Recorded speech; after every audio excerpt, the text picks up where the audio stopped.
Bienvenidos a la segunda parte de la sentencia radicado 69070, la cual contendrá el caso en concreto y las medidas de restablecimiento de derechos, llegando desde la página 23 hasta la 54 de 65 en total, porque omitiremos el salvamento del voto. Bienvenidos.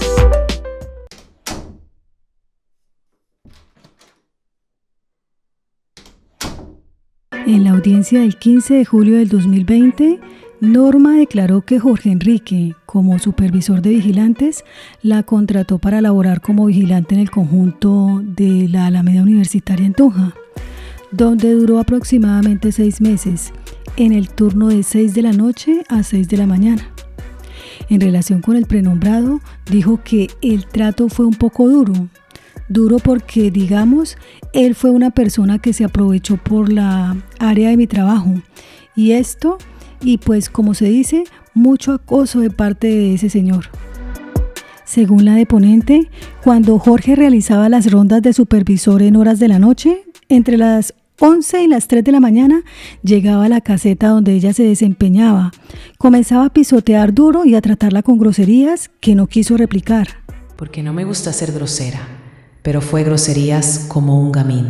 También le decía: si usted no se acuesta conmigo, si usted no accede a esto, se va del trabajo.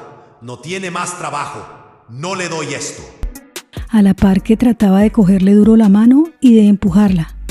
Norma tildó al supervisor Jorge de ser una persona no confiable, una persona sin valores, quien se aprovechó de su situación económica, pues ella dependía de su trabajo como vigilante y vivía en arriendo en una habitación. Además tenía hijos cuya manutención asumía desde la distancia. Los niños vivían con el padre y la abuela paterna. Siguiendo la testifical, aunque ella le expresó: usted no me gusta, usted es el supervisor. Bueno, muchas cosas rechacé. Él siguió acosándola sexualmente y maltratándola verbalmente, al punto de hacerla sentir muy vulnerable. Estaba muy vulnerable.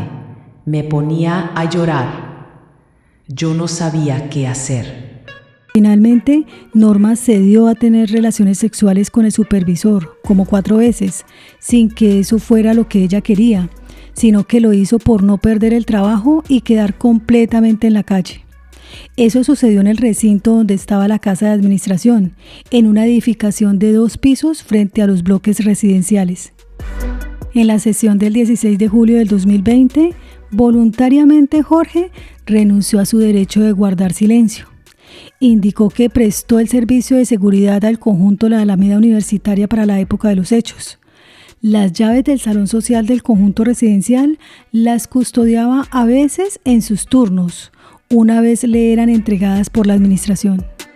Sobre las conductas investigadas, él dijo que nunca tuvo relaciones con Norma y nunca hizo nada con esa señora. Manifestó que en sus 54 años de vida nunca ha conocido una enfermedad de transmisión sexual.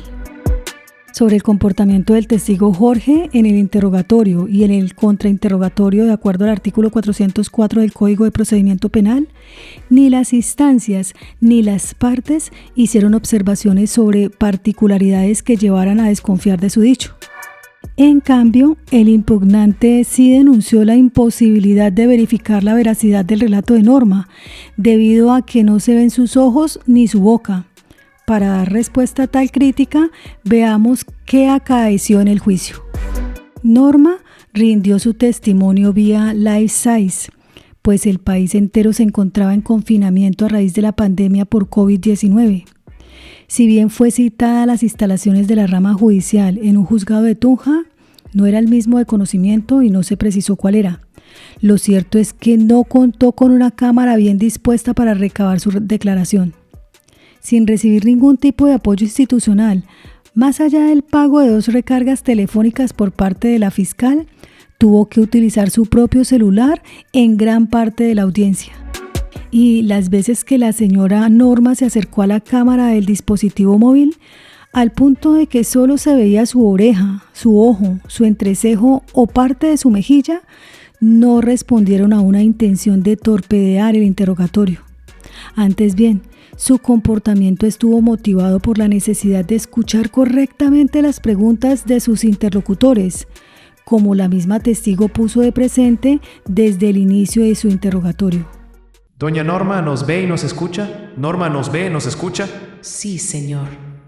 Le escucho, pero muy lejos, muy fondo. Sí, señor. Con la cara pegada al dispositivo, al punto de que solo se ve su entrecejo. Lo otro, doña Norma, por favor, es que si bien todos entendemos la situación en la que usted está, es para que usted o el funcionario judicial que está a su lado la puedan enfocar para por lo menos verle el rostro en la grabación de la audiencia. Lo que pasa, señor, doctor, es que no, digamos, aquí no hay cámaras. Solamente está por mi celular. Y mi celular es muy pequeño, entonces no se enfoca y no se escucha casi. Luego de que la videollamada se cayera debido a que el celular de Norma se descargó, un servidor de la alcaldía de Tunja, contactado por la fiscal, logró reubicar a la deponente en la biblioteca municipal. Allí, el video fue realizado de mejor manera, lográndose captar el rostro de la testigo por completo, así como su voz con menos interferencias, gracias a que el recinto sí contaba con cámara y audífonos. Para la Corte, tales vicisitudes no pueden ser empleadas en desmedro de la víctima. La razón es sencilla: los obstáculos para tomar una grabación adecuada de la testigo no fueron fruto de un actuar malintencionado de su parte.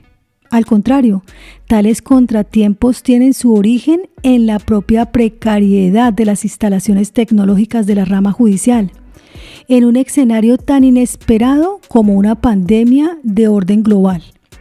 Por eso mismo, la sala no secunda la crítica del defensor, que busca poner en duda la veracidad de la testigo por las falencias en su grabación.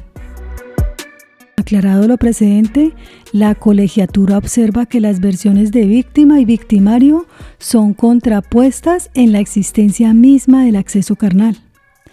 Según se explicó en la parte teórica del primer capítulo que guía esta decisión, ese es un escenario común en los delitos sexuales dado su factor de clandestinidad.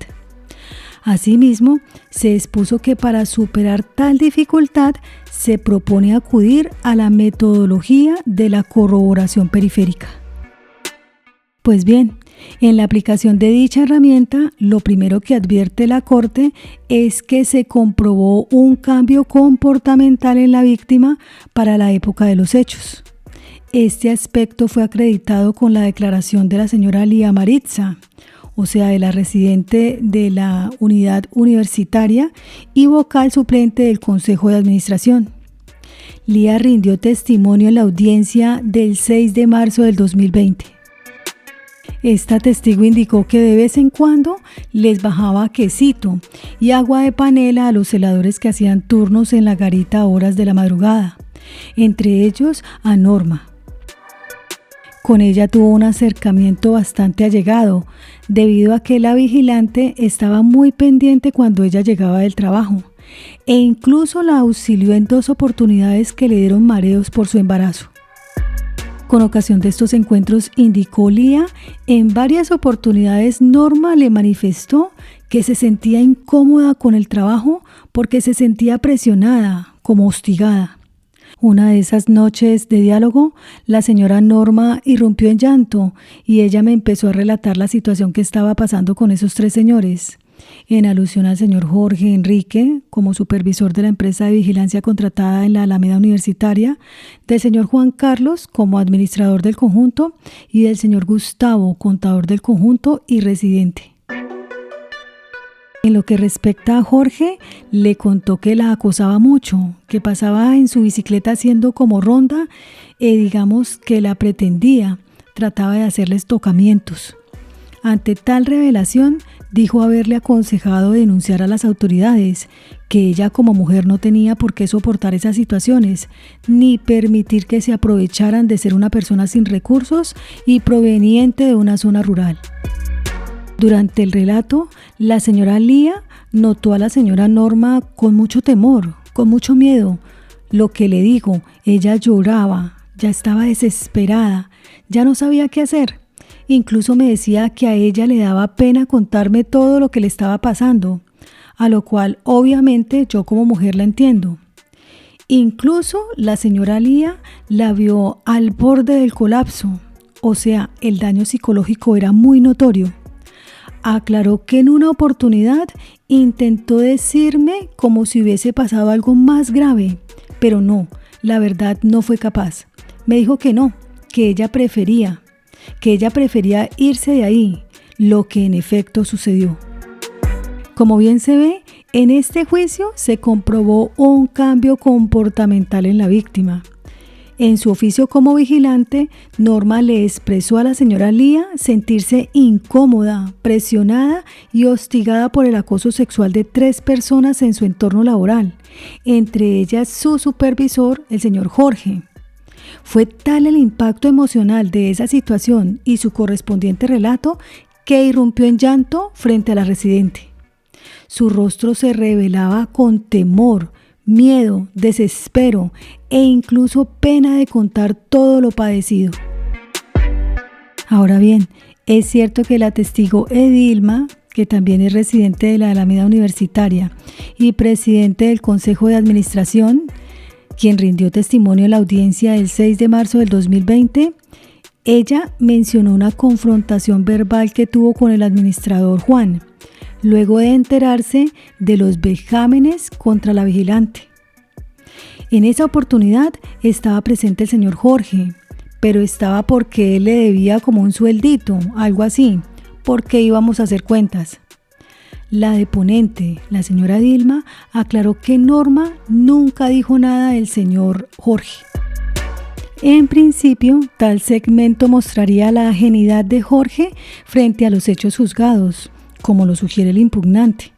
Sin embargo, ese planteamiento se descarta a partir de la apreciación integral de esa misma prueba en sincronía con las demás probanzas. Para empezar, la propia Edilma reconoció que se enteró de los sucesos por boca de la señora Lía, con ocasión de su participación común en el Consejo de Administración. Menciona a la señora Edilma: me enteré por ella, porque vuelvo a decir que la niña era totalmente reservada. Si bien Edilma tuvo un acercamiento con la trabajadora Norma, en el sentido de aconsejarle a la niña que denuncie porque eso es un delito, no ahondó en los pormenores de los abusos. En específico, cuando la fiscal le interrogó si directamente con la señora Norma habló de estos hechos, la declarante respondió: no, la verdad yo soy muy cuidadosa en esas cosas, porque lo hablábamos era con Lía. Pues le aconsejamos que, pues eso pusiera en manos de la fiscalía. Pues eso es más que lógico, la solidaridad. Lo único que le dijimos, bueno, denuncia a la fiscalía, que eso es un delito. Además, la señora Lía era mucho más allegada a la víctima en contraste con la señora Dilma, según se desprende de los testimonios de ambas residentes. A propósito de la relación con la vigilante Norma, la señora Edilma manifestó: Cuéntenos si usted tuvo algún conocimiento acerca de alguna situación que se hubiera presentado entre Norma y las 3 personas antes relacionadas. Realmente, para yo enterarme de lo que estaba sucediendo, fue por intermedio de la doctora Lía.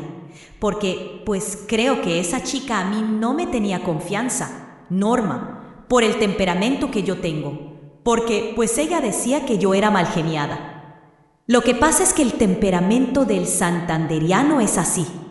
Yo viví muchos años en Santander y el temperamento de nosotros es muy diferente, pues dicen que somos malgeniados de temple, pero mi manera es así de ser. Entonces ella conmigo nunca tuvo un acercamiento para nada. En cambio, con Lía sí, porque ella le bajaba comida, hablaba con ella. La solidaridad que hay entre las mujeres, entre nosotras las mujeres.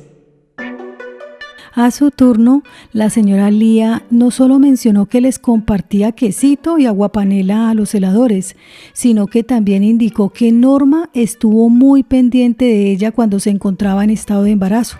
Justamente a raíz de esa colaboración mutua, como la testigo denominó, fue que se suscitaron las conversaciones entre ambas mujeres, en el marco de las cuales la vigilante Norma pudo desahogarse con la residente Lía acerca de algunos de los vejámenes sufridos en su lugar de trabajo. Ese cúmulo de factores probados explican por qué Edilma no se enteró de lo que estaba padeciendo Norma a manos de Jorge Enrique. Nunca se presentó la oportunidad para que la vigilante contara parte de sus tormentos a Edilma con entera libertad, pues entre ellas no existía ese grado de confianza, como sí sucedía con la señora Lía, gracias a su mutua solidaridad. Y es que precisamente fue la señora Lía quien advirtió en la vigilante Norma un cambio comportamental. Recordemos, observó llanto durante el relato de los vejámenes sexuales padecidos a manos de 3 hombres, entre ellos el supervisor Jorge. Ella percibió en el rostro de Norma temor, miedo, desespero e incluso pena de contar todo lo sucedido. Y además, la propia vigilante le expresó estar incómoda, presionada y hostigada, justamente a raíz de los pedimentos sexuales en su entorno laboral. Ahora, contrario a lo planteado por el apelante, que Lía no haya manifestado que Norma tuvo relaciones sexuales no le resta credibilidad a la versión de la perjudicada. Por un lado, como bien lo indicó el ADCUEN, ninguna de ellas observó o percibió de forma directa y personal el acceso carnal. Luego, las deponentes no estaban facultadas para dar cuenta de un aspecto sobre el que no tuvieron conocimiento personal, de acuerdo al artículo 402 del Código de Procedimiento Penal. Por otro lado, esos mismos testigos apuntan que la vigilante Norma nunca reveló lo padecido en la Alameda Universitaria. A Edilma apenas sí le mencionó los vejámenes, y aunque con Lía pudo abrirse un poco más emocionalmente, la propia residente reconoció que Norma intentó decirme como si hubiese pasado algo más grave, pero no, la verdad no fue capaz. De allí que sea completamente razonable que ninguna de las declarantes supiera que el acoso se concretó en un acceso carnal no consentido. También hay prueba de un daño psíquico en la agraviada, como se desprende de la valoración psicológica efectuada por la señora Rosa Cecilia, adscrita a la Secretaría de Protección Social de Tunja para el momento de la valoración. Psicóloga de la Universidad Pedagógica y Tecnológica de Colombia, UPTC, especialista en familia y consultora en redes sociales de la SACHE. La perito dijo haber tenido contacto con la agraviada en varias oportunidades. Inicialmente la atendió el 14 de junio del 2017 en la Oficina de Protección Social, por solicitud de la Fiscalía. La sesión duró más de 4 horas, de 9 de la mañana a más allá de la 1 de la tarde. Aunque le propuso trasladarla al hospital, al verla demasiado alterada, la paciente no aceptó debido a que tenía que cumplir labores de aseo. Al día siguiente la volvió a ver en atención a su alterado estado emocional. Durante un mes más le siguió brindando acompañamiento psicológico, dado que Norma la llamaba. Después de eso no volvieron a tener contacto. En la sesión inicial del 14 de junio del 2017, la psicóloga implementó una entrevista semiestructurada, consistente en unas preguntas abiertas formuladas en términos precisos y asertivos. A medida que la entrevistada iba respondiendo, la psicóloga fue realizando la valoración, cuyo foco fue la evaluación de síntomas y gestos, con apoyo en el instrumento DSM-5. A la consulta, Norma llega ansiosa, llega estresada, llega con muchas cosas. Inicialmente se le dificulta un poco la comunicación y es entendible. Se comienza con los aspectos generales de su vida. Primero, es una mujer que se ha dedicado a la vigilancia mayoritariamente, sin que esa sea su ocupación deseada. Segundo, Norma es madre de 3 niños, de 13, 10 y 7 años. Tercero, 7 años atrás, su esposo, integrante de las fuerzas militares, fue asesinado en el conflicto armado. Cuarto, ella misma ha sido víctima directa del conflicto. Está registrada en el Registro Único de Víctimas RBU, al haber sido reclutada a los 6 años por un grupo armado al margen de la ley del que logró escapar. Quinto, tras recobrar su libertad, su abuela materna asumió su cuidado en el municipio de Cómbita, Boyacá, ante la ausencia de ambos padres. Y sexto, para unos cumpleaños, su abuela la llevó al departamento del Tolima, donde sufrió abuso sexual a los 14 años por parte de un hombre mayor de su familia extensa. Luego le narra los hechos objeto de este juzgamiento. Describe qué hacía en el año 2013 cuando trabajaba como vigilante en un conjunto donde sucedieron los presuntos abusos. Durante el relato, Norma se toma las manos, se aprieta, presenta llanto. Entonces, pues, hay que realizar como contención en crisis, esperar, volver a que ella nuevamente, pues, como reinicia la descripción. Se veía demasiado estresada, ansiosa, y lo que se ve es que, pues, que ha sido una persona durante toda su vida, pues, muy vulnerable. En lo que atañe al jefe de la empresa de vigilancia, le contó que en las noches que pasaba a realizar controles, le decía que si no tenía relaciones sexuales con él, pues se iba a quedar sin trabajo.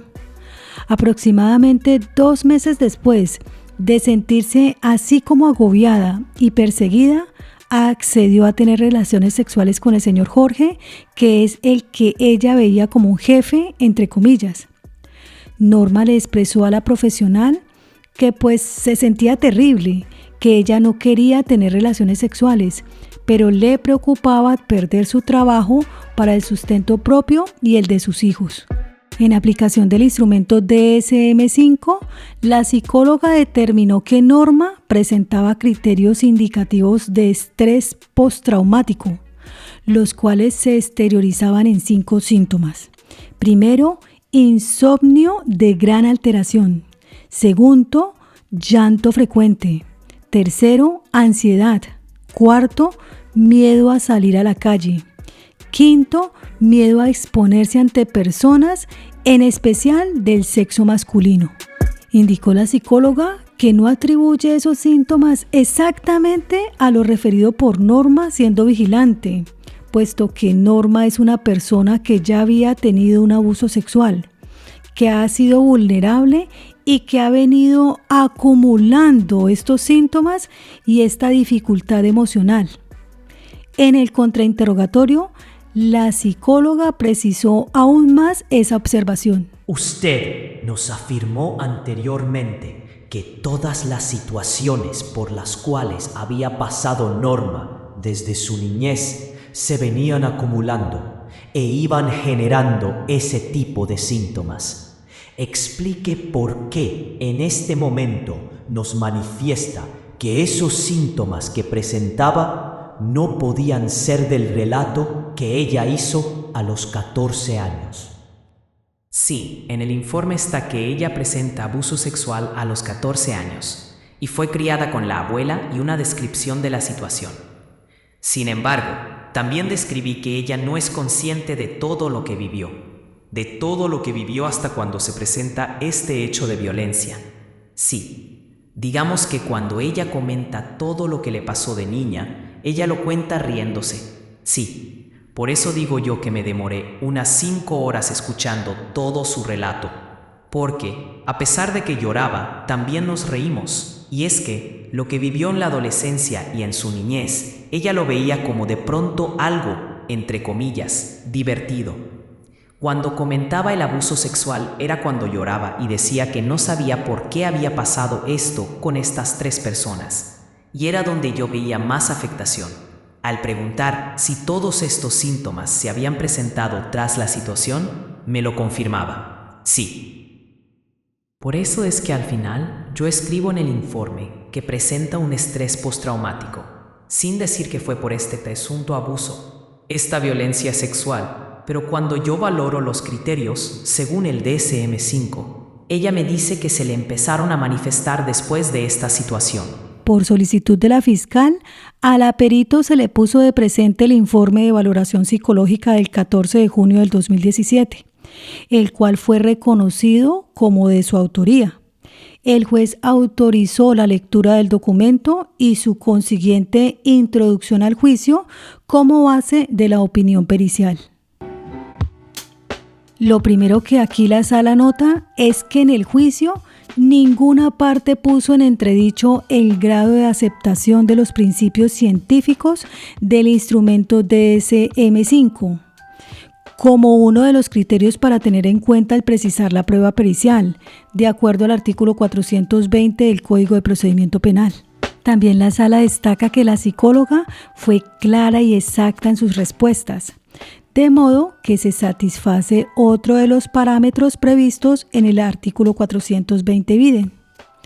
De tales respuestas, es pertinente resaltar que Norma ha sido una mujer sometida a condiciones de vulnerabilidad a lo largo de su vida. Fue reclutada a la corta edad de 6 años. A sus 14 fue abusada sexualmente. Padeció la muerte de su esposo en la guerra y cuenta con escasos recursos, pese a lo cual hace ingentes esfuerzos para el sostenimiento de sus 3 niños, con quienes no cohabita. Sin desconocer esa realidad probatoria, la Corte también advierte que la psicóloga fue clara en indicar que la agraviada ha venido acumulando estos síntomas y esta dificultad emocional. Precisamente como parte de esa acumulación, la profesional identificó la compatibilidad de esa sintomatología con el presunto abuso sexual a manos del supervisor Jorge, referido por Norma en su entrevista.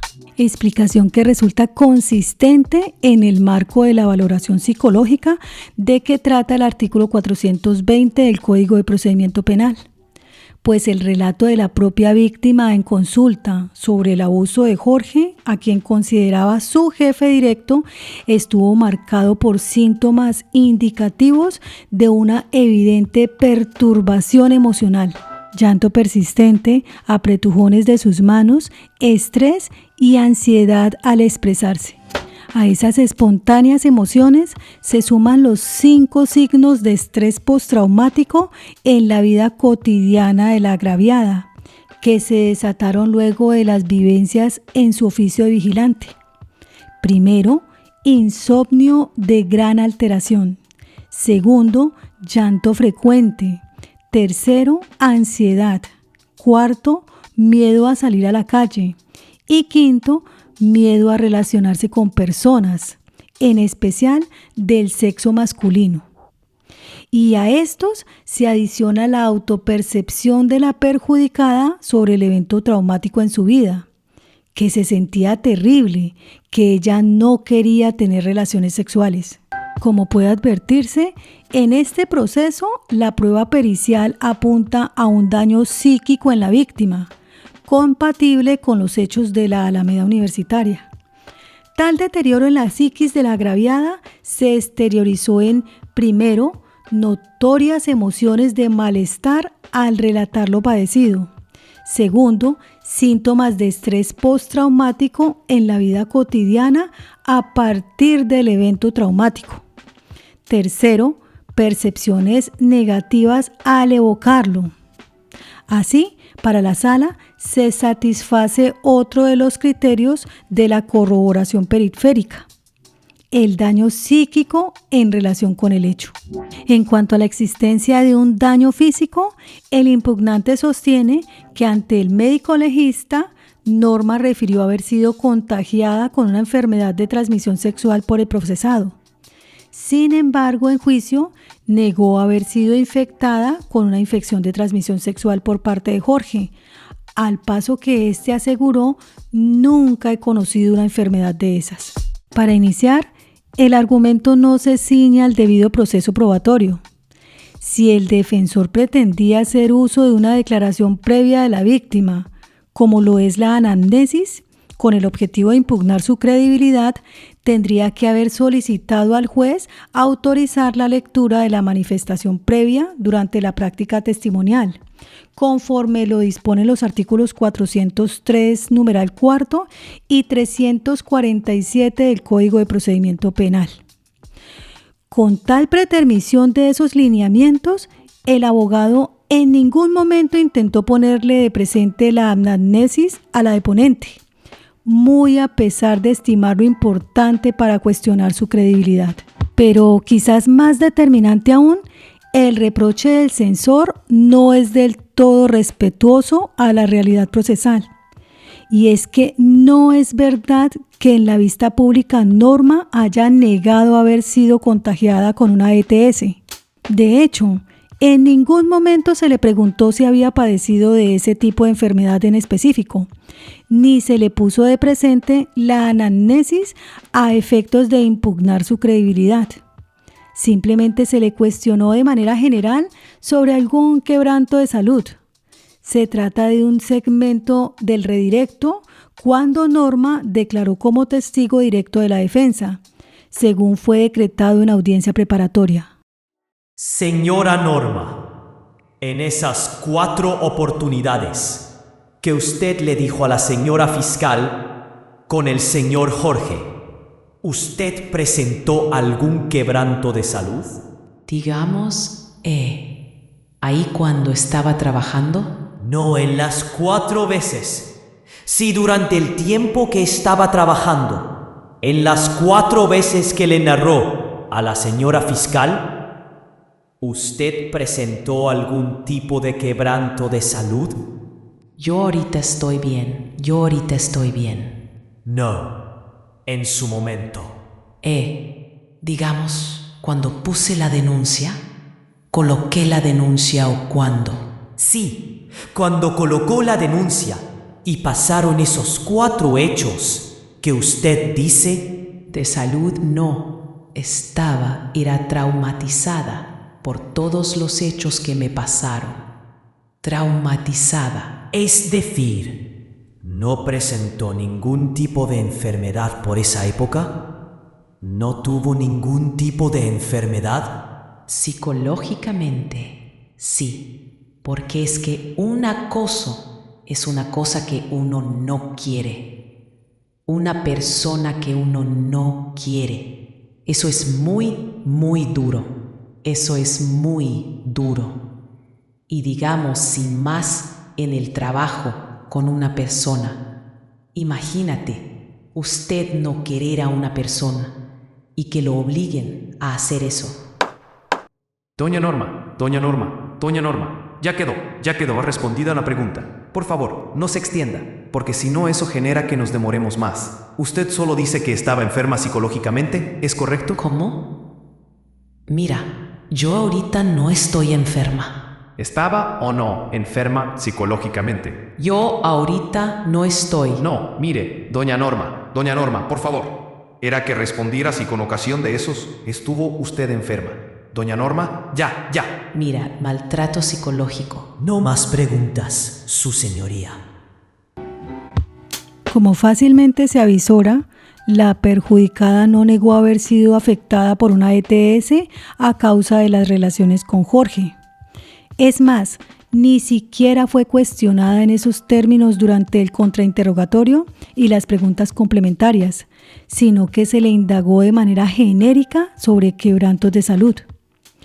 Y como se precisó supra, nunca se le puso de presente la anamnesis. Por ello, que la perjudicada no haya referido tener una ETS, como sí lo hizo ante el médico legista, es totalmente comprensible. Tanto más cuando su testifical fue recabado el 15 de julio del 2020, es decir, más de un lustro después de los hechos, que fueron a finales del 2012 y a inicios del 2013. E incluso del examen médico-legal, el 5 de marzo del 2013. Para la memoria de cualquier persona promedio, ese amplio lapso genera olvidos sobre los pormenores del suceso, sin que ello diluya el señalamiento invariable de la víctima sobre los accesos carnales no consentidos con su jefe Jorge. Esta misma razón aplica al cuestionamiento del defensor sobre si fueron 2, 3 o 4 los accesos carnales, dado que entre los hechos y la testifical transcurrió un amplio periodo, más de 7 años. Es totalmente comprensible que la agraviada haya dicho que tuvo relaciones con Jorge, como 4 veces, sin rememorar a la perfección el número exacto. Esa imprecisión numérica, en todo caso, no derruye la incriminación directa en contra de quien fue su supervisor en el lugar de trabajo. Súmese a ello que el punto de cotejo empleado por el apelante para cuestionar la credibilidad de la víctima son 3 declaraciones previas: la denuncia, la anamnesis y la entrevista ante la psicóloga. Muy a pesar de que ninguna de ellas fue utilizada por el defensor para poner en duda la fiabilidad del testimonio en relación con el número de accesos carnales. Como se explicó anteriormente, tal proceder inobserva el debido proceso probatorio en lo relativo al uso de declaraciones previas para impugnar credibilidad, de que tratan los artículos 403 numeral 4 y 347 del Código de Procedimiento Penal. De todas formas, recuérdese que Jorge no fue condenado por plurales accesos carnales violentos, sino por un único punible. Ello en atención a que la Fiscalía no imputó jurídicamente el concurso homogéneo de delitos y en consonancia el Tribunal de Tunja no lo tuvo en cuenta.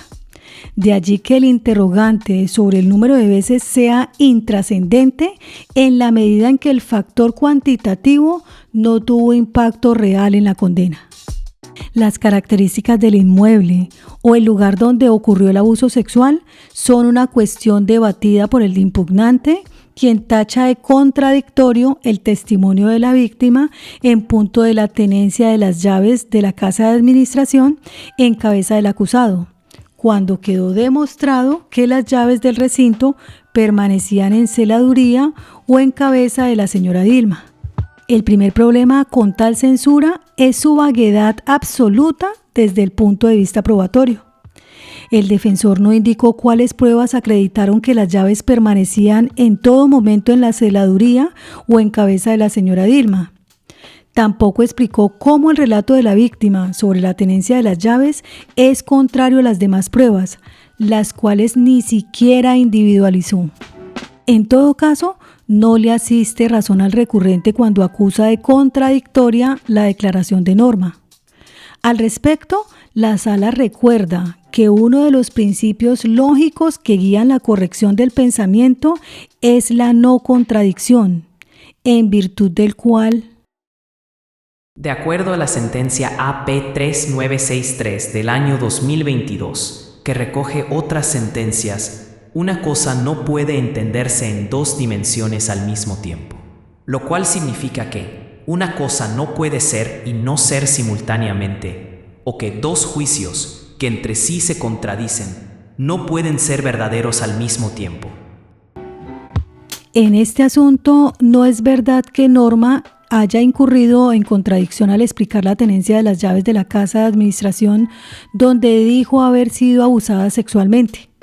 Y no es verdad que haya una contradicción porque la agraviada no afirmó y negó al mismo tiempo que el procesado tuviera las llaves. Realmente la testigo explicó que algunas veces custodiaba las llaves del lugar, pero también afirmó que hay 3 personas, entre ellas don Jorge, con acceso a las llaves de la casa de administración. ¿Esa casa de administración tiene algún tipo de cerradura, chapa, puerta o algo al respecto de seguridad? Sí, señor, pues la casa, digamos, la puerta era de seguro, porque precisamente también, pues a veces me dejaban las llaves para más seguridad. Y sí, tenía seguridad. Sí, señor. O sea, tenía llaves. Se cerraba con seguro, ¿cierto? Sí, señor. Sí. ¿Sabe usted quién más tenía acceso a esas llaves de la casa de la administración? Sí, señor. Ahí tenía acceso don Juan, la señora Edilma y don Jorge. ¿Por qué sabe usted que don Jorge tenía acceso a las llaves de la casa de la administración? Porque yo sé que tenía las llaves de la administración, primeramente, porque don Juan lo veía que abría y se subía allá, al segundo piso, y él era el administrador, porque yo vi a la señora Edilma que abría y subía, y don Jorge lo veía también cuando pasaba sus rondas, abría allá y se subía, porque vi las personas que abrían.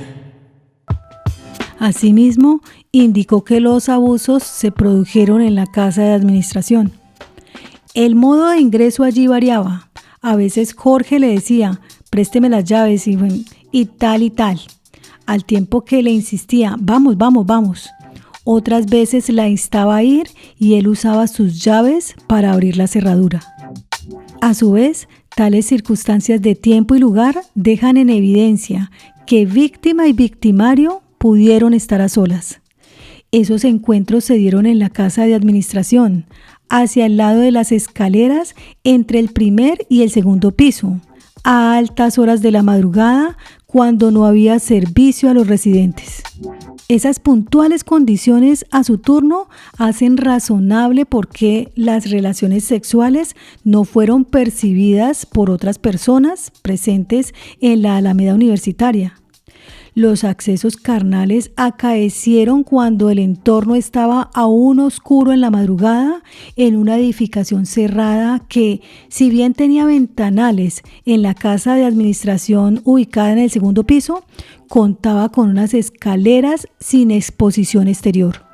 Justo allí fue donde sucedieron los hechos, sin que hubiese posibilidad de que los residentes se percataran de hecho.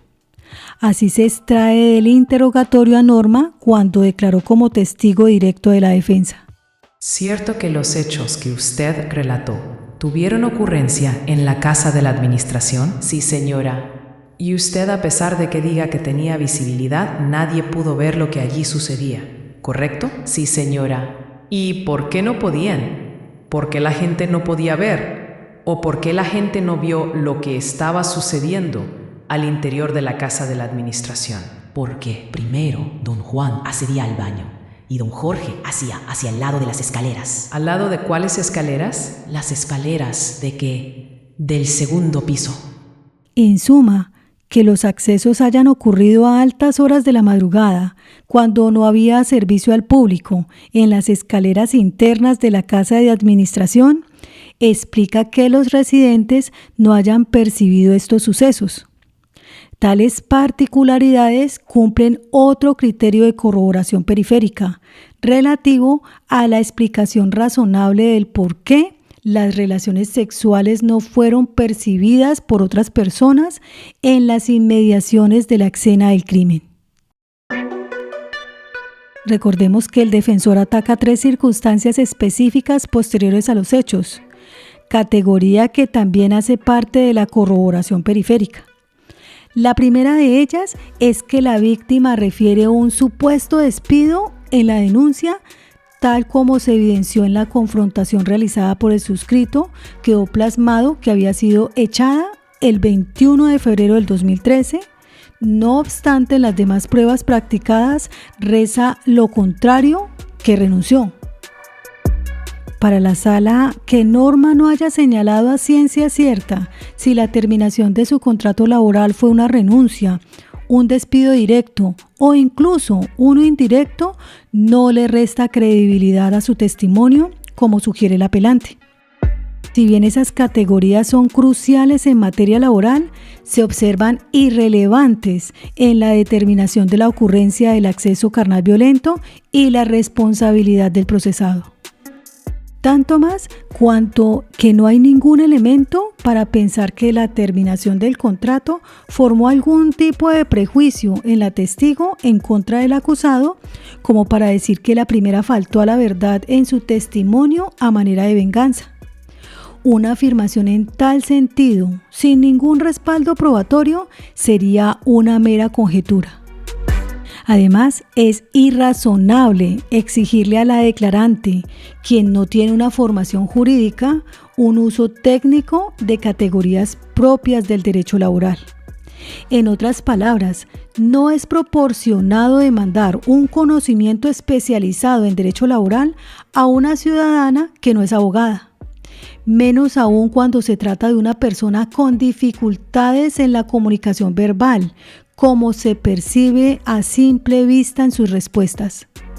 Y es que no está de más mencionar, esas dificultades en la expresión verbal son entendibles dada su precariedad en el acceso a oportunidades educativas y profesionales. Solo cuenta con educación secundaria y ha hecho cursos en seguridad privada, según refirió en sus generales de ley. Exactamente ese tipo de problemas en la exposición verbal se percibe en el redirecto, cuando la perjudicada fungió como testigo directo de la defensa. Para mayor ilustración, veamos cómo fue la impugnación de credibilidad en punto de la terminación del contrato. Señora Norma, ¿usted renunció o a usted la despidieron? Yo con todo lo que me pasó, yo renuncié, yo me salí, yo no sigo más acá. Después, digamos, ese día que yo me fui.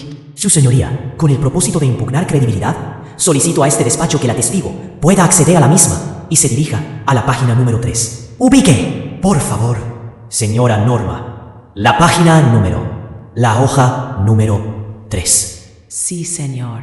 Ubíquese ahora, por favor, en el renglón tercero, de arriba hacia abajo. Sí, señor. Lea, por favor, ese renglón tercero de la denuncia, que empieza con favores y termina en preguntado. Favores hasta que don Jorge me echó del trabajo. Preguntaba servirse informar en qué consistía el acoso. Esto quiere decir que usted en la denuncia dijo mentiras respecto de que Jorge la había echado, ¿sí o no? La verdad es que yo estaba para renunciar. Yo, renuncié. Y luego ellos se unieron los dos, don Juan y don Jorge. Y entonces... Contésteme, por favor, la pregunta. ¿Usted dijo mentiras en esa denuncia? ¿Sí o no? En esa denuncia no, señor. Entonces nos está diciendo mentiras ahorita al decirnos que renunció, ¿sí o no? No, señor. Lo que pasa es que no dejé bien claro, porque es que yo, renuncié. Y cuando ellos llegaron a pagarme, me dieron una plata y me la tiraron, y me echaron. Y yo pues ya estaba más renunciada, yo ya había renunciado más, y me echaron. Entonces, ahí fue que yo renuncié. Ya había renunciado porque yo ya no soportaba más. Y ellos de una vez se aprovecharon porque ya se habían dado cuenta que yo le había comentado a la señora Edilma y me echaron. Ahí se unió la echada y porque yo ya no quería más. Yo ya le había dicho que renunciaba. Y cuando ellos se dieron cuenta que yo estaba hablando con la señora Edilma, me echaron. Entonces ahí fue las dos cosas. Se dieron las dos cosas. Pero le estoy diciendo la verdad. ¿Y por qué usted, en el momento de la denuncia, no dijo las dos cosas? No dije, ese fue mi error, no dije, pero hoy sí le estoy diciendo la verdad a ustedes. Yo ya no podía más con todo lo que me estaba pasando. Yo le había comentado a la señora Edilma. Ellos se enteraron que yo le estaba comentando a la señora Edilma. Entonces ellos dos vinieron, me tiraron la plata así, casi por la cara, y entonces me dicen, me echaron. Váyase, me trataron feo, que ahí, váyase. Paremos ahí, señora Norma. Me acabó de decir que hoy sí nos está diciendo la verdad. ¿Eso quiere decir que en el momento de la denuncia, usted dijo mentiras? ¿Sí o no? No, yo dije la verdad. Doctor, repetitivo. Ya la señora dijo que no ha dicho mentiras. Es repetitiva. Al lugar. Pero incluso la misma impugnación de credibilidad, en sintonía con una valoración integral del universo probatorio, muestra lo artificioso del reproche desde el punto de vista fenomenológico. En efecto, tras los abusos sexuales en la Alameda Universitaria y su enteramiento parcial por parte de 2 residentes, Norma se sentía al borde del colapso. dentro de un ambiente laboral absolutamente hostil a su dignidad como mujer y como trabajadora. Justamente en ese escenario desfavorable confluyó su intención de renunciar con las expresiones denigrantes de sus empleadores para deshacerse de ella. La segunda circunstancia específica posterior a los hechos, rebatida en la impugnación especial, es si el problema del sueldo se realizó en presencia de la señora Dilma, porque ésta no relata que le tiraron el dinero y que la echaron, en presencia de la señora Edilma, quien manifiesta que Norma renunció. De nuevo, un examen integral de la prueba deja en evidencia la incorrección probatoria de tal razonamiento. Como se vio anteriormente, es verdad que la señora Edilma manifestó que confrontó al señor Juan por sobrepasarse con la vigilante Norma.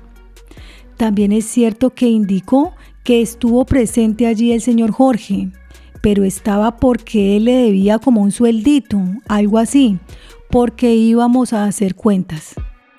Sin embargo, más allá de la presencia de Norma, Jorge y Juan en ambos escenarios, no hay más factores comunes para concluir que ese encuentro es el mismo que relató Norma en relación con el último maltrato sufrido en su lugar de trabajo. Por el contrario, lo que se extrae del testimonio de la agraviada es que la segunda situación solo estaban presentes ella, el supervisor y el administrador. En concreto, previo a que se descargara su celular y fuera reubicada en la biblioteca municipal, Norma venía hablando del maltrato sexual, verbal y físico al que fue sometida por su supervisor Jorge. Al retomar la declaración, además de reiterar quiénes se enteraron de esos malos tratos, o sea, la señora Edilma y la doctora Lina, y un señor de apellido hizo alusión a un último evento. Como prueba directa de cargo, Usted dice que eso sucedió muchísimas veces. Más o menos, ¿cuál periodo de tiempo? Cuéntenos, más o menos, ¿cuánto duró eso? Duró, digamos, pues el tiempo que yo estuve trabajando. El tiempo fue aproximadamente como 6 meses, del primer momento que comencé a trabajar, casi a lo último. Porque la última vez fue maltrato muy duro. El señor se portó muy grosero con el administrador. Casi me tiran una plata, casi por la cara. Entonces, pues eso es maltrato. Maltrato psicológico y verbal. Hasta la última vez que yo vi a ese señor y el otro señor. Es más, con la propia impugnación de credibilidad citada en extenso anteriormente, se infiere que ese último maltrato laboral provino de los señores Jorge y Juan sin presencia de terceros. Ya como prueba directa de descargo, Digamos, yo ya no podía más con todo lo que me estaba pasando. Yo le había comentado a la señora Edilma. Ellos se enteraron que yo le estaba comentando a la señora Edilma. Entonces ellos dos vinieron, me tiraron la plata así, casi por la cara, y entonces me dicen, me echaron, váyase, me trataron feo, que ahí... Pero además de la literalidad del testimonio de la víctima, hay sólidos motivos para concluir que ese encuentro referido por Norma, donde no se menciona la presencia de la señora Edilma, no es el mismo del que habló esta señora Edilma. Diversidad de momentos que es coherente con el propio contexto de los hechos, pues, primero, Norma fue contratada por el supervisor Jorge, siendo el administrador el señor Juan, sin que la señora Edilma tuviera relación alguna con la contratación. Segundo, los señores Jorge y Juan, de quienes la vigilante Norma recibía órdenes dadas sus calidades de supervisor y administrador respectivamente, fueron denunciados por la prenombrada a raíz de la violencia sexual en su contra. Y tercero, ergo, es verosímil que la terminación del contrato laboral de la vigilante Norma fuere su causa la renuncia, el despido directo o el despido indirecto, solo hubiese implicado a esta y a sus jefes, los señores Jorge y Juan, sin que estuviera presente Dilma, quien nada tenía que ver con la contratación de los celadores. Y la tercera y última circunstancia específica posterior a los hechos, objetada por el apelante, es que no es comprensible cómo, si las amenazas fueron posteriores a la denuncia, cómo es que Lía pudo ver un mensaje de texto en la caseta, cuando, es decir, Norma todavía estaba trabajando. Para la corte es cierto que tanto Norma como Lía mencionaron la existencia de amenazas en contra de la vigilante. La primera, o sea, Norma, señaló que tuvo que cambiar su número de celular y moverme para no perder la vida, porque ha recibido amenazas de un número desconocido y de una voz que no es conocible a mí. Las amenazas consistían en un mensaje muy feo, digamos groserías, que me tenía que ir de la vigilancia, que para qué, digamos dañaban mí, digamos que me tenía que ir de la vigilancia, que porque les había denunciado, pero pues en forma grosera, en forma de groserías. La segunda, la señora Lía, expresó haber visto uno de esos mensajes gracias a que Norma se lo mostró cuando estaban en la garita. Se trataba de mensajes provenientes de números desconocidos, en los cuales instaban a la vigilante a irse, con palabras como perra, lárguese.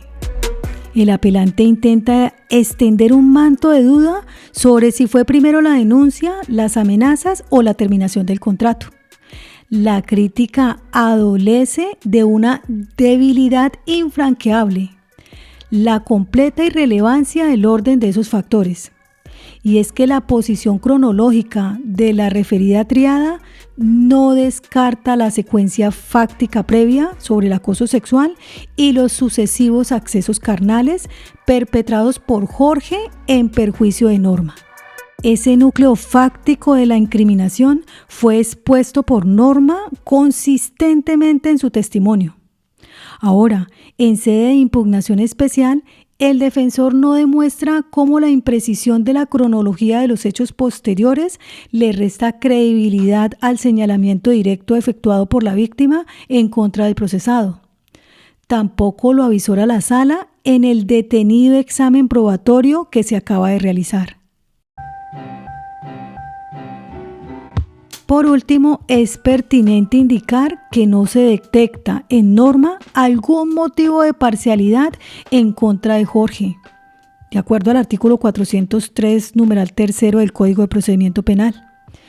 No hay ningún elemento de juicio que conduzca a pensar que obtendría algún beneficio por incriminar falsamente al prenombrado de tan graves conductas como es la violencia sexual.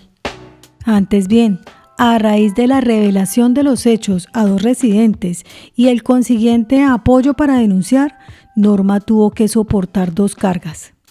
Una justificada, como lo fue de ventilar su intimidad sexual ante las autoridades judiciales en el marco de la investigación para el esclarecimiento de los hechos. Otra sí del todo injusta, como lo fue la afectación de su permanencia en el puesto de trabajo, según dio cuenta la agraviada al defensor cuando éste hizo uso de la impugnación de credibilidad durante el redirecto. En contraste, el testimonio de Jorge sí subyace un interés personal cuando niega haber tenido relaciones sexuales con Norma y asegura nunca hice nada con esa señora. El interés es mostrarse ajeno a los hechos, en un intento de que no sea declarada su responsabilidad penal ante la contundencia de la prueba de cargo. Sin embargo, a la versión del procesado se le opone el señalamiento directo realizado por Norma en contra de Jorge, el cual es calificado como creíble por la Corte, al igual que lo hizo el tribunal. En concreto, se le reconoce credibilidad a la testifical de la ofendida, con base en que presenta una exposición verosímil, consistente e invariable sobre cómo el supervisor Jorge la forzó a tener relaciones sexuales en contra de su voluntad, bajo la amenaza de perder su trabajo como vigilante. Esa credibilidad se refuerza aún más con la concurrencia de elementos de corroboración periférica sobre la existencia de una relación sexual no consentida entre víctima y victimario. Así, primero, un cambio comportamental de la ofendida para el tiempo de los hechos. Segundo, un daño psíquico compatible con los abusos sexuales en el lugar de trabajo. Tercero, las circunstancias de tiempo y lugar eran propicias para la realización del acceso carnal, al tiempo que hacen razonable por qué nadie lo presenció. Y cuarto, no se detecta un motivo de parcialidad por parte de la víctima para afectar al procesado. Ahora, resta analizar si esa falta de consentimiento a la relación sexual fue producto de la violencia ejercida por el acusado en contra de la víctima. Al respecto, resulta pertinente retomar el testimonio de Norma, en punto de que su supervisor Jorge llegaba a la caseta donde ella se encontraba, comenzaba a pisotear duro y a tratarla con groserías, que la testigo no quiso replicar porque no me gusta ser grosera, pero fue como un gamín. Le decía, si usted no se acuesta conmigo, si usted no hace esto, se va del trabajo, no tiene más trabajo. A la par que le trataba de coger duro la mano y la empujaba. Luego de varias noches de acoso, Norma sostuvo relaciones sexuales con Jorge, en más de una ocasión en la casa de administración, por la necesidad de no quedar sin trabajo. Cuando eso sucedió, el prenombrado la agredió con palabras insultantes como «présteme las llaves» y tal, al tiempo que le insistía «vamos, vamos, vamos». Para la corte, cuando Jorge amenazó reiteradamente a su subalterna Norma con perder su trabajo si no accedía a sus pedimentos sexuales, al tiempo que acompañó ese ultimátum con pisoteadas al suelo, empujones contra su corporeidad, intentos de asirla con dureza y groserías, el prenombrado anuló la posibilidad de que ella brindara su libre consentimiento al encuentro sexual. Dichos actos de intimidación y amenaza, provenientes de un superior jerárquico, tuvieron por fin la obtención del acceso carnal, como él mismo lo hizo saber a la agraviada. Súmese a ello que Jorge sabía que podía constreñir la libertad sexual de la empleada Norma, aprovechándose de su situación económica vulnerable. ¿Cómo se infiere de estas circunstancias?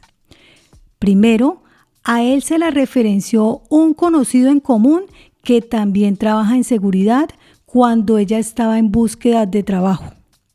Segundo, él mismo la contrató como vigilante.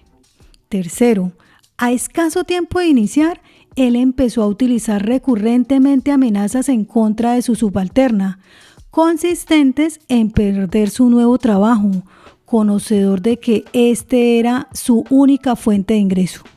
Nótese que los actos del procesado fueron sostenidos en el tiempo y ocurrieron en el lugar de trabajo, que se supone debe ser un espacio digno y seguro para cualquier trabajador. Además, fueron perpetrados por un supervisor, de quien se espera lineamientos y retroalimentación, mas no despotismo. Justamente ese hostigamiento intimidador y asediante de Jorge tuvo la capacidad de influir de tal manera en la víctima que ésta terminó accediendo a las exigencias de aquel para no ver lesionado gravemente su derecho al trabajo. No está de más recordar, el trabajo en condiciones dignas goza de una triple naturaleza en nuestra sociedad: principio rector, valor esencial y derecho fundamental. Está en el preámbulo, en el artículo 1, 25 y 53 de nuestra Constitución Política. Por manera que los actos de intimidación y las amenazas de perder el trabajo proferidas por un supervisor hacia su subalterna con el ánimo de lograr una relación sexual no consentida, sí constituyen violencia moral en los términos del artículo 205 del Código Penal. que la violencia moral no fue demostrada debido a que el dictamen psicológico no expone el grado de aceptación de sus conclusiones sobre probabilidad o certeza, asegura el impugnante. La sala no comparte ese argumento por 3 motivos sólidos. Primero que todo, más allá de esa somera mención, no brinda elementos para dudar del grado de aceptación de los principios científicos del instrumento DSM-5, como tampoco lo hizo en la respectiva práctica del interrogatorio a la experta. En cambio, de esta decisión, al valorar la pericia psicológica, sí se verificaron los criterios establecidos en el artículo 420 del Código de Procedimiento Penal y no en el 404, como erradamente indica el recurso, lo que condujo a la sala a fijarle un mérito suasorio positivo en punto de la demostración del daño psíquico en la víctima. De mano de lo anterior, el abogado pretermite el objetivo del peritaje, el cual no correspondía a la identificación de la violencia, sino a la valoración psicológica de la agraviada en relación con un presunto abuso sexual. Y es que efectivamente la experticia de la psicóloga Rosa se ciñó en su procedimiento y sus resultados a ese objetivo, como se verifica con la aplicación del instrumento DSM-5 y la consecuente identificación de criterios indicativos de estrés postraumáticos en la evaluada. Por lo demás, es enteramente razonable que la psicóloga no pudiera dar cuenta de la ocurrencia del acceso carnal o del factor violencia. La razón es elemental. La profesional no presenció el abuso sexual, de modo que no podía declarar sobre algo que no percibió. En cambio, sí podía dictaminar sobre el estado psicológico de Norma en relación con una vivencia traumática, como lo explicó en el contrainterrogatorio. Si dentro de los protocolos para ese tipo de entrevistas no se encuentra establecer la veracidad de lo narrado por los entrevistados, sería correcto, de conformidad con el tipo de entrevista y de conformidad con la profesión, ejercer un juicio de veracidad sobre el relato de los hechos. En el informe no estoy dando ningún reporte de si fue violencia sexual o no fue violencia sexual. Solamente doy un reporte de valoración psicológica y del estado mental de Norma, y eso es lo que está escrito en el informe. Por último, pero no menos importante, el apelante pasa por alto el principio de libertad probatoria, en virtud del cual el elemento violencia podía ser probado por cualquiera de los medios establecidos en el Código de Procedimiento Penal, siempre y cuando fuera una prueba respetuosa de los derechos humanos.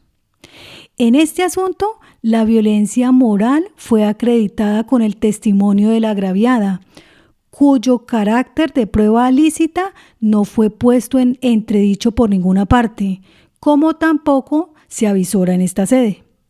Por esos motivos, la crítica del abogado no es secundada por la colegiatura. Y como conclusiones, de conformidad con el examen probatorio efectuado en precedencia, Jorge realizó acceso carnal con Norma.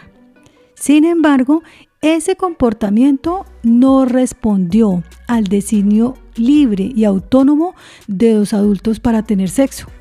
No, realmente esa acción fue el resultado de la violencia que el procesado, en su calidad de jefe, ejerció contra la víctima, valiéndose de actos intimidatorios y la amenaza de afectarle su derecho fundamental al trabajo si ella no accedía a sus exigencias sexuales. Dicha situación, a no dudarlo, configura el tipo penal de acceso carnal violento. En sintonía con ello, frente a los problemas jurídicos planteados en el recurso, la sala responde que en este caso está acreditado, más allá de toda duda razonable, que, primero, sí hubo acceso carnal perpetrado por Jorge en perjuicio de Norma. Y segundo, tal conducta fue producto de una violencia moral. Por ello, se impone confirmar la condena emitida por el Tribunal de Tunja. Ahora entramos aquí a las medidas de restablecimiento de derechos. Según se extrae de una lectura armónica de los artículos 2, 4 y 230 de la Carta Política de 1991, los jueces penales, al igual que todos los jueces de la República, han de garantizar la efectividad de los derechos consagrados en la Constitución. Esto implica que sus decisiones deben propender por la optimización de las prerrogativas y ius fundamentales en los casos concretos, cuando quiera que se verifique una transgresión de aquellas. En completa armonía con ello, el artículo 22 del Código de Procedimiento Penal consagra el restablecimiento del derecho como uno de los principios rectores del proceso penal. De conformidad con la citada norma, cuando sea procedente, la Fiscalía y los jueces deberán adoptar las medidas necesarias para hacer cesar los efectos producidos por el delito y que las cosas vuelvan al estado anterior, si ello fuere posible, de modo que se restablezcan los derechos quebrantados independientemente de la responsabilidad penal. La adopción de este tipo de determinaciones judiciales no es novel en la jurisprudencia de la Sala. De hecho, hace más de un lustro que la Corte Suprema de Justicia ha recomendado la implementación de medidas positivas tendientes a materializar la prevalencia de los derechos fundamentales, eliminando así los prejuicios y estereotipos socioculturales que limitan el pleno ejercicio de las facultades ius fundamentales de las mujeres y las niñas. De acuerdo a la SP 3261 del 2020, que recoge la SP 13189 del 2018. Veamos.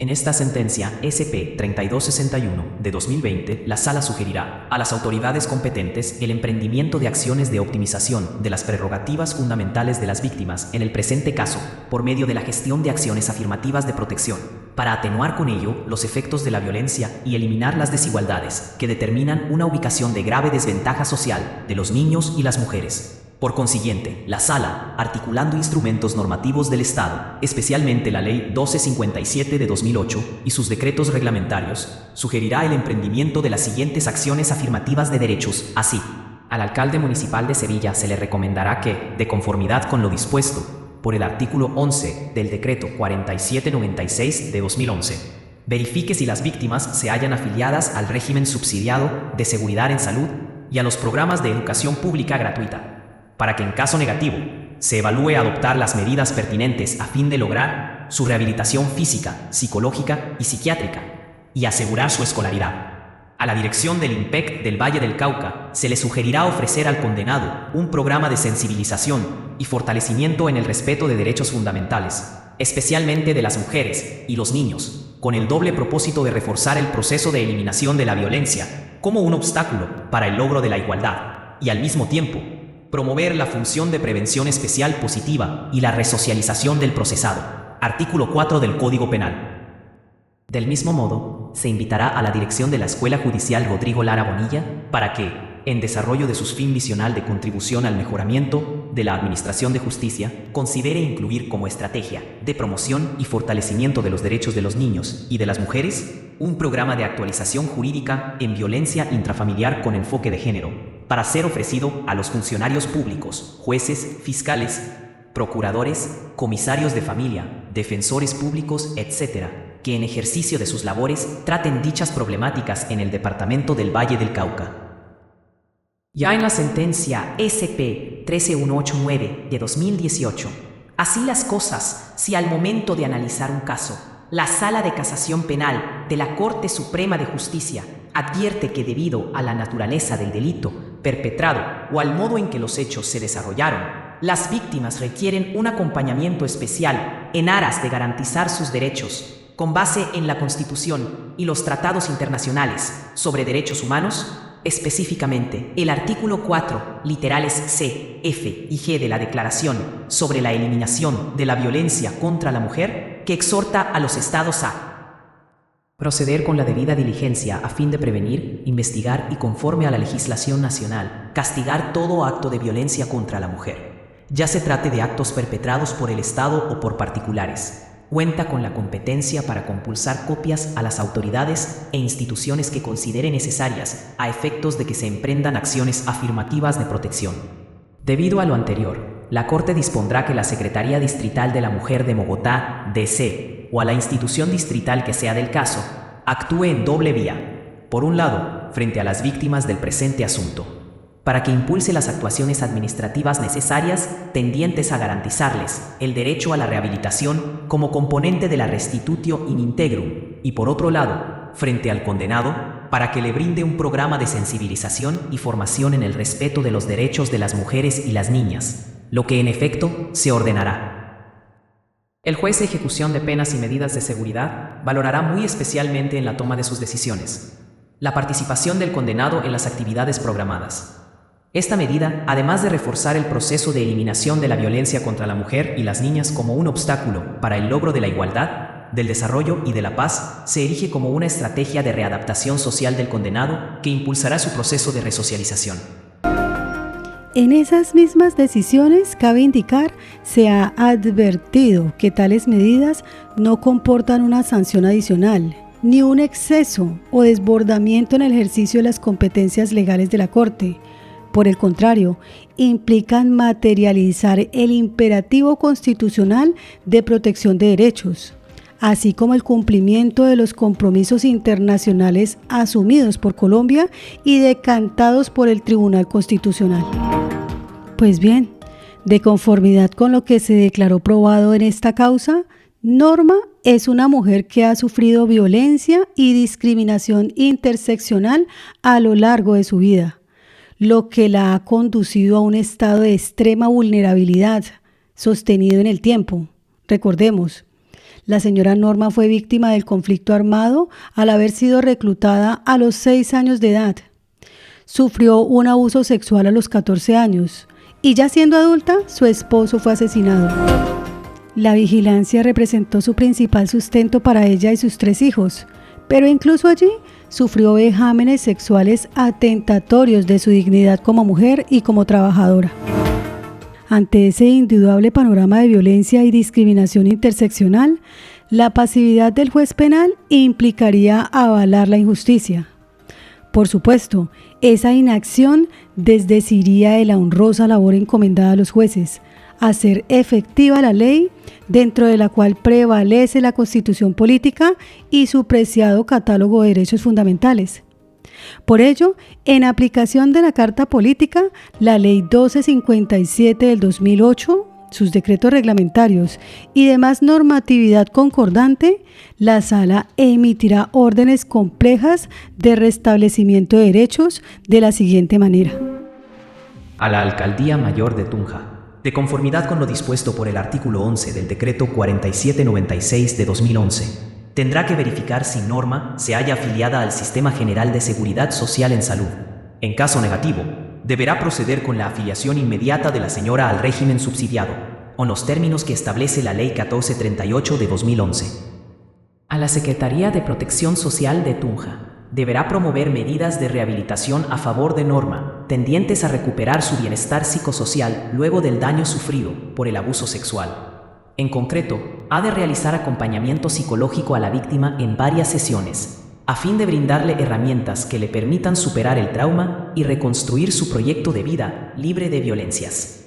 A la Secretaría de Mujer, Equidad de Género e Inclusión Social, también con el objetivo de materializar el derecho a la rehabilitación, ha de efectuar un acompañamiento a Norma, incluyéndola en programas de profesionalización a la mujer y de acceso a trabajo en condiciones dignas. A la Cárcel y Penitenciaría de Media Seguridad de Tunja, CPMS Tunja, ofrecerá al condenado Jorge un programa de sensibilización y fortalecimiento en el respeto de derechos fundamentales, con especial énfasis en el derecho a la autodeterminación sexual de las mujeres. Esta medida tiene un doble propósito. De un lado, reforzar el proceso de eliminación de la violencia sexual contra las mujeres, la cual representa un obstáculo para el logro de la igualdad real. De otro lado, promover la función de prevención especial positiva y la resocialización del procesado. Artículo 4.cp. Cabe indicar que es potestad del sentenciado Jorge Enrique decidir si toma o no el referido programa. En caso de hacerlo, el juez de ejecución de penas tendrá especialmente en cuenta la participación del condenado en las actividades programadas al momento de emitir las decisiones de fase de cumplimiento de la sanción. Y en mérito de lo expuesto, la Sala de Casación Penal de la Corte Suprema de Justicia resuelve como primer punto confirmar en lo que fue objeto de apelación la sentencia proferida el 3 de septiembre del 2020 por el Tribunal Superior del Distrito Judicial de Tunja, por cuyo medio se revocó parcialmente el fallo emitido por el Juzgado Primero Penal del Circuito de esa misma ciudad. Y en su lugar el tribunal condenó al señor Jorge Enrique por primera vez como autor de acceso carnal violento. Como segundo punto, ordenar a la Alcaldía Mayor de Tunja, la Secretaría de Protección Social, a la Secretaría de Mujer, Equidad de Género e Inclusión Social y la Cárcel y Penitenciaría de Media Seguridad, todas ellas de la referida ciudad, la adopción de medidas de restablecimiento de derechos, en los términos expuestos en esta decisión. Para ello, deberá remitirse copia de esta sentencia a través de la Secretaría de la Sala. Del cumplimiento de las órdenes tendrá que informarse al despacho ponente. Y es aquí donde, estimados podcastcuchas, terminamos con la sentencia radicado 69070, agradeciéndoles infinitamente su tiempo de escucha. Les esperamos en un nuevo episodio. Un abrazo.